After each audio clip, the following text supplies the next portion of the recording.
وَقُلْ جَاءَ الْحَقُّ وَزَهَقَ الْبَاطِلُ إِنَّ الْبَاطِلَ كَانَ زَهُوقًا.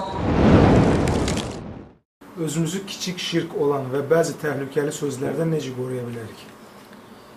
Kiçik şirk olsun, istərsən böyük şirk olsun, istərsən asiliklər olsun, günahlar olsun, bidətlər olsun, Allahı razı salmayan şeylər olsun, bunlardan qorunmağın əsas 3 yolu var. Birincisi və əsl olan elmdir. Elmlə qorunursan. Məsələn, bir adam tutaq ki, buradan, bu evdən, bu evə gedir. Yolçudur. Və o biləndə ki, yolda quyu var, yolda palçıq var, filan yerdə mane var.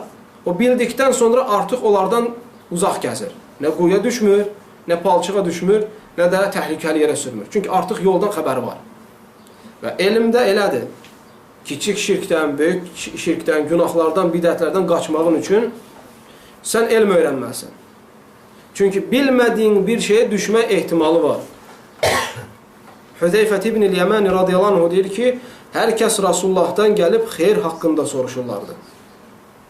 Namaz haqqında, oruç haqqında, zəkat haqqında, həc haqqında, cihad haqqında və s. kimi əməllər haqqında, xeyr əməllər. Mən isə Rasulullah'dan gedib şər haqqında soruşdum. Və özü deyir ki, ona düşməkdən qorxduğuma görə.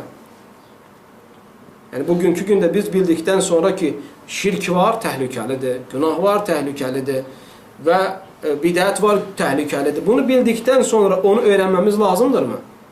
Birinci elm. Ona görə bunlardan xilas olmağın birinci yolu elmdir.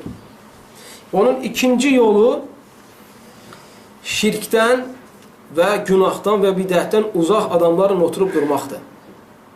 Üçüncüsü nəfsi hesaba çəkməklədir. Sən gün ərzində etdiyin, ağzından çıxan sözlərə, etdiyin əməlləri, axşam sabah onları xatırlamağa çalışıb, nə qədər doğru olduğunu, nə qədər yanlış olduğunu öyrənməyə çalışsan, nəfsini hesaba çəksən, sən bundan xilas olacaqsan. Allahu aləm.